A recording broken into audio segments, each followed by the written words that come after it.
കാലങ്ങൾ മുൻപോട്ട് കുതിക്കുകയാണ്. എന്നാൽ ഈ സമൂഹത്തെ ശ്രദ്ധിച്ചാൽ നമുക്കറിയാം, ധാർമ്മികമായ അധപ്പതനം എല്ലാ തലങ്ങളിലും ഒരുപോലെ അരങ്ങ് തകർക്കുകയാണ്. പാവപ്പെട്ടവരും പണക്കാരും വിദ്യാസമ്പന്നരും വിദ്യാവിഹീനരും സമൂഹത്തിന്റെ എല്ലാ തലങ്ങളിലും ജീവിക്കുന്നവർ സമാധാനമില്ലാത്തവരായി എന്ത് ചെയ്യണമെന്നറിയാതെ നെട്ടോട്ടമോടുന്നൊരു കാലത്തിലാണ് നമ്മൾ ജീവിക്കുന്നത്. മനസാക്ഷിയെ ഞെട്ടിക്കുന്ന സംഭവങ്ങൾ നമ്മുടെ കണ്ണിന്റെ മുൻപിൽ അനുദിനം നടന്നുകൊണ്ടിരിക്കുകയാണ്. നിങ്ങൾ കഴിഞ്ഞ ദിവസം പത്രത്തിൽ വായിച്ചു കാണും, 16 വയസ്സുള്ള ഒരു യൗവനക്കാരൻ 14 വയസ്സുള്ള കുഞ്ഞിനെ കഴുത്ത് ഞെരിച്ചു കൊല്ലുവാനിടയായി തീർന്നു. ചോര കണ്ടാൽ തലകറങ്ങി വീഴുന്ന പ്രായത്തിൽ അരുങ്കൊല നടത്തേണ്ടതിന് 16-കാരനെ പ്രേരിപ്പിച്ചത് എന്താണെന്ന് നാം ചിന്തിക്കേണ്ടിയിരിക്കുന്നു. ഈ തൊട്ടടുത്ത മാസങ്ങളുടെ ചരിത്രത്തിലേക്ക് നമ്മൾ പോയാൽ കൊലപാതകങ്ങളുടെ ഒരു പരമ്പര തന്നെ ദൈവത്തിന്റെ സ്വന്തം നാട് എന്ന് നമ്മൾ അഭിമാനത്തോടെ പറയുന്ന നമ്മുടെ ഈ കൊച്ചു കേരളത്തിൽ നടക്കുവാനിടയായി തീർന്നു.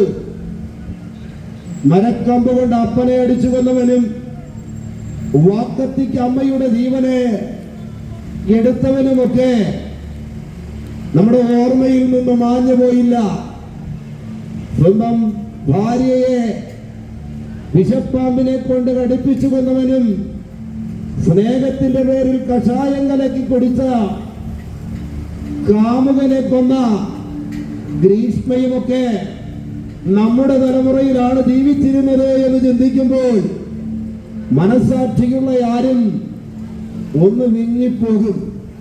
ഞാൻ പറഞ്ഞത് സമൂഹത്തിന്റെ ഏത് തലങ്ങളിലും നോക്കിയാൽ അദർശ്യമായ തിന്മയുടെയും പൈശാചിക ശക്തിയുടെയും ഒരു കരം മാനവകുലത്തെ പിന്തുടർന്ന് പിടിക്കുന്നത് നമുക്ക് ശ്രദ്ധിക്കുവാനായി കഴിയും.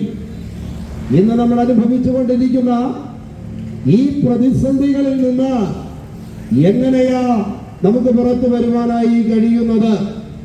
മദ്യത്തിനും മയക്കുമരുന്നിനും ഈ ലോകത്തിൽ നമ്മൾ കണ്ട് ശീലിച്ച ഈ സംഘർക്കൊന്നും മനുഷ്യന്റെ ജീവിതത്തിൽ നിലനിൽക്കുന്ന സമാധാനമോ ശാന്തിയോ സന്തോഷമോ നൽകിത്തരാൻ കഴിയാതിരിക്കുമ്പോൾ ദൈവപുത്രനായ യേശു പാലസ്തീന പച്ചമണ്ണിൽ പദമുന്നിൽ നിന്നുകൊണ്ട് വിളിച്ചു പറഞ്ഞു, എന്റെ സമാധാനം ഞാൻ നിങ്ങൾക്ക് തരുന്നു, ലോകം തരുന്നത് പോലെയല്ല. സമാധാനത്തിന് വേണ്ടി ആഗ്രഹിക്കുന്ന, സ്വസ്ഥതയോടെ ശിഷ്ടകാലം ജീവിക്കണമെന്ന് കൊതിയോടെ ചിന്തിക്കുന്ന ആരെങ്കിലും ഈ പൊതുസ്ഥലത്ത് നിന്നുകൊണ്ട് ഒരു വാക്കുകൾ ശ്രദ്ധിക്കുന്നെങ്കിൽ, പ്രിയരെ, സ്വസ്ഥതയും സമാധാനവും സന്തോഷവും ലഭിക്കേണ്ടതിന് വിദ്യാഭ്യാസം കൂടിയിട്ട് കാര്യമില്ല എന്ന് നമ്മൾ മനസ്സിലാക്കി കഴിഞ്ഞു. ടെക്നോളജി വർദ്ധിച്ചതുകൊണ്ട് സ്വസ്ഥതയും സന്തോഷവും സമാധാനവും ലഭ്യമല്ല എന്ന് ഈ അടുത്തിടെ പുറത്തു വന്ന വാർത്തകൾ തെളിയിച്ചുകൊണ്ടിരിക്കുകയാണ്. എങ്ങനെയാ സന്തോഷവും സമാധാനവും സ്വസ്ഥതയും പ്രാപിക്കുവാനായി കഴിയുന്നത്? മനുഷ്യന്റെ ജീവിതത്തെ അസ്വസ്ഥപ്പെടുത്തിക്കൊണ്ട്, മനുഷ്യന്റെ ജീവിതത്തെ സമാധാനമില്ലാതാക്കിക്കൊണ്ട്, മനുഷ്യനെ പിന്തുടർന്ന് പിടിക്കുന്ന പാപത്തിന്റെ കരാളഹസ്തത്തിൽ നിന്ന് പുറത്തു വരാതെ ഒരിക്കലും സമാധാനവും സ്വസ്ഥതയും സന്തോഷവും അനുഭവിക്കുവാൻ ആർക്കും സാധ്യമല്ല എന്ന് ഇന്നിന്റെ സംഭവങ്ങൾ വിളിച്ചറിയിക്കുകയാണ്. അങ്ങനെയാണെങ്കിൽ നമ്മുടെ ജീവിതത്തെ പിൻപറ്റി പിടിക്കുന്ന പാപത്തിൽ നിന്ന് വിമോചനം പ്രാപിക്കാതെ ഇന്ന് നമ്മൾ അനുഭവിക്കുന്ന സ്ഥിതിക്ക് ഒരു മാറ്റം വരികയില്ല എന്ന് ഉറപ്പോടെ പറയുവാനായി കഴിയും. എങ്ങനെയാ പാപത്തിന് പരിഹാരം വരുന്നത്? വിശുദ്ധ വേദപുസ്തകം എഴുതിയിരിക്കുന്ന 2026 വർഷങ്ങൾക്ക് മുൻപ് സാക്ഷാൽ ദൈവമായിരുന്ന യേശു ജഡത്തിൽ മനുഷ്യനായി വെളിപ്പെട്ടു. കാൽവരിയുടെ കുലമരത്തിൽ താൻ പരമയാഗമായി തീർന്നു. യേശു ക്രിസ്തുവിന്റെ രക്തത്തിലൂടെ മുഴുവനവരാശിക്കും പ്രത്യാശയും പാപപരിഹാരവും വീണ്ടെടുപ്പും നൽകി കൊടുക്കേണ്ടതിന് യേശു നമുക്ക് വേണ്ടി കാൽവരിയിൽ മരിക്കുവാനിടയായി തീർന്നു. നിശ്ചയമായിട്ടും ഇന്നലകളിൽ ജീവിതത്തിൽ കയറിപ്പറ്റിയ പാപത്തിൽ നിന്നും ശാപത്തിൽ നിന്ന് ഒരു വിടുതൽ വേണമെന്ന കൊതിയോട് നിങ്ങൾ ആഗ്രഹിക്കുന്നു എങ്കിൽ ദൈവത്തിന്റെ വചനം എഴുതിയിരിക്കുന്നു, മറ്റൊരുത്തനും രക്ഷയില്ല, നാം രക്ഷിക്കപ്പെടുവാൻ ആകാശത്തിന്റെ കീഴിൽ ഭൂമിയിൽ നൽകപ്പെട്ട വേറൊരു നാമവുമില്ല എന്ന്. അങ്ങനെയാണെങ്കിൽ ഇന്ന് അനുഭവിക്കുന്ന പ്രതികൂലത്തിൽ നിന്ന്, ശാപത്തിൽ നിന്ന്, പ്രതിസന്ധികളിൽ നിന്ന് പുറത്തു വരേണ്ടതിന് നമ്മുടെ മുമ്പിൽ നൽകപ്പെട്ട യേശു ക്രിസ്തുവിന്റെ നാമത്തിൽ നാം ആശ്രയം പ്രാപിക്കുകയും അഭയം പ്രാപിക്കുകയും പ്രാർത്ഥിക്കുകയും ചെയ്താൽ ഈ സ്ഥിതിക്ക് ഒരു മാറ്റം നൽകി തരുവാൻ സർവശക്തനായ ദൈവം ഇടയാക്കി തീർക്കും.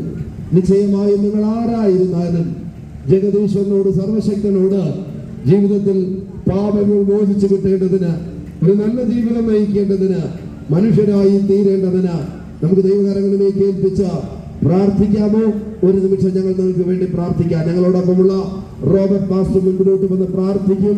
ഈ ദേശത്തിന്റെ സന്തോഷത്തിന് വേണ്ടി, നിങ്ങളുടെ സമാധാനത്തിന് വേണ്ടി, സ്വസ്ഥതയുള്ള ഒരു നല്ല ജീവിതം നയിക്കേണ്ടതിന് നമുക്ക് ഒരുമിച്ച് ദൈവത്തോട് പ്രാർത്ഥിക്കാം.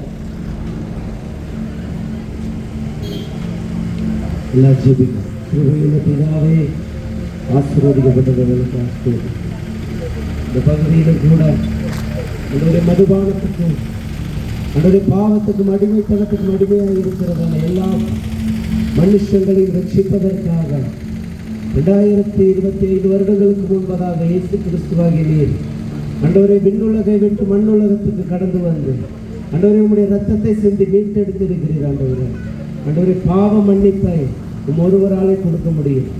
நீர் மாறாத மனுஷங்களை மாற்றி எடுக்க உம்மாலே முடியும். ஆண்டவரே நீர் கிரியை செய்யும்படி ஆட்சேபிக்கிறேன். ஒரு மாற்றத்தை ஏற்படுத்துகிறார். இந்த சத்தத்தை கேட்டுக்கொண்டிருக்கிற எல்லா மக்களுக்குள்ளாக ஒரு விடுதலையை, வியாதியிலிருந்து, பலவீனங்களிலிருந்து, மதுபானத்திலிருந்து, போதை பழக்க வழக்கத்திலிருந்து, பாவத்தில் இருந்து ஒரு விடுதலையை கொடுக்கும்படி ஆட்சேபிக்கும். தெய்வாவியானவர் ஆளுகை செய்யும். இயேசுவின் நாமத்தில் பிதாவே, ஆமென்.